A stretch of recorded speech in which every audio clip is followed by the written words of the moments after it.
walk is actually part of my running route. I'm a keen runner. And I don't know if your cameras can pick it up, but I've actually got a picture I took from my last run. And if you can see what it normally looks like, nothing there, nothing there at all, apart from at the top of the run as a queen's deer. She has a herd of, if you can see that, that's what it normally looks like. Absolutely desolate. And now have a look at the picture of all of those people there.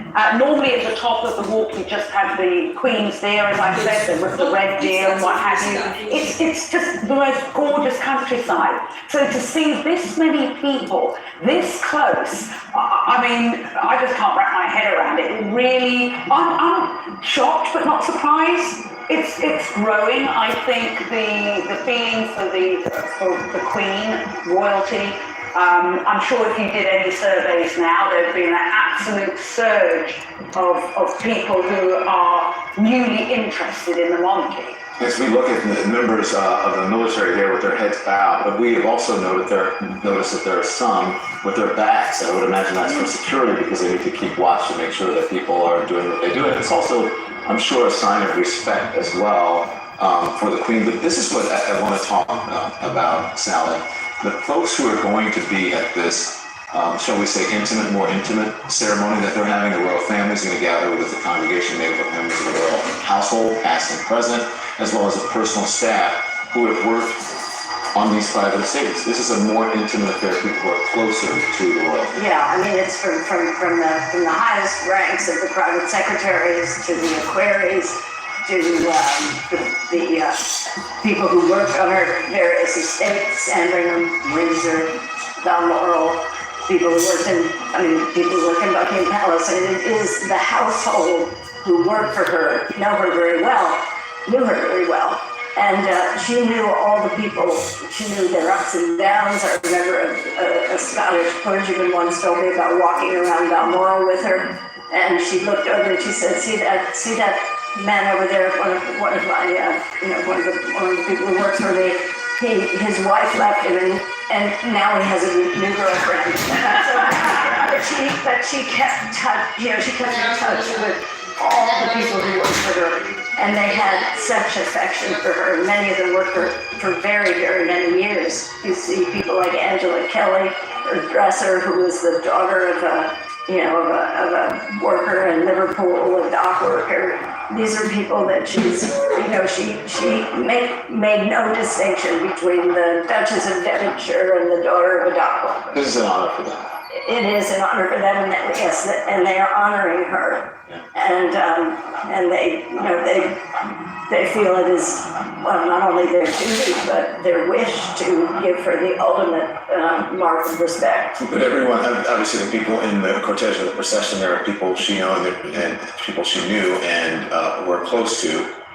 It's interesting because we saw some of the members and they said, look how tall that gentleman is right there. And, you said he's a deputy private secretary. I think he's 7 feet tall. Yeah. Talk to me about the people who are going to be here, Julia, and just what they meant to her and what she meant to them. This is the final moment, I think, to say goodbye. We were talking about it being 10 people deep. If you're looking at this walk now, this is 20, 30, 40 people deep, and the people at the back can't even see. But they want to be there to share their respects, to pay their respects, to be present, I think, for her final moments. And it's funny, because of the length of her reign, I think we all have different memories of her, whether you see her as the movie star in the 1950s and the black and white iconic images, or the more matronly mother and grandmother that was dealing with her children's indiscretions, or more recently with the images of her with Paddington Bear. There's spotted a few people dressed as Paddington Bear and doffing their hats as she goes past. I think we as individuals all have memories of her, and I think being there today, and remember those that aren't there but are just watching on the television around the world or in the country, it's just about being present in the moment. And these are astonishing images that we're seeing. So, Zane, I want to ask you, because I think people are doing what we do when it goes back to Anderson and Aaron. We have a conversation about what is going on. I'm sure people are around their television sets doing the same thing, and I think they should know that the members of the royal family are each paying tribute to the Queen in their own way. The women are wearing jewelry that was, either given to them or borrowed from the queen or were gifts from the queen. Charlotte is wearing a brooch, earrings from, the Princess of Wales, and so on and so forth. And it's interesting because you can just see the special connection that every single member of that family has with the queen. She was a mother, of course, she was a grandmother, but she was also part of the institution. She represented the institution. I mean, this is a family, but it's also a family business. And I just want to talk about... Hey, one second, I just want to say the picture up on your screen, the picture up on your screen, that was the Duchess of Sussex. She wore an understated pearl stud earrings. That's why you're seeing the picture there. They were also a gift from the queen. I'm sorry, go on. Yeah, no, I was just going to say that some of the pictures that you were seeing there of Windsor Castle, I think it's so fitting that Windsor Castle is her final resting place in a spiritual sense, because it was also her resting place in the literal sense while she was alive. I mean, this is the place that, Sally, you and I are talking about this is the place that she went to escape the noise of London, to escape the hustle and bustle, to escape the hectic nature of London. And it's interesting because when you look at Windsor Castle, when you look at some of these grand images, it doesn't necessarily look like the kind of place that you would go to let your hair down. We're talking about a 1,000-year-old piece of architecture built by William the Conqueror. It has apparently 1,000 rooms, many of them lavish apartments. We know that the Queen used Windsor Castle as a place to entertain the likes of Biden, the likes of Obama, the likes of Trump as well. But yet, while she was in England, it was... I was celebrating Ronald Reagan. She spent an hour going 8 miles with Ronald Reagan and telling him what to do the whole way.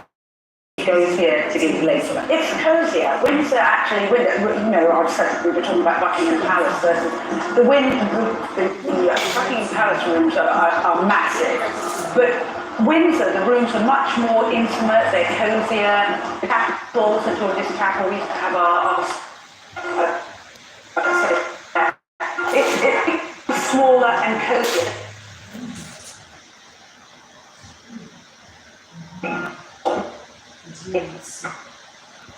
Oh.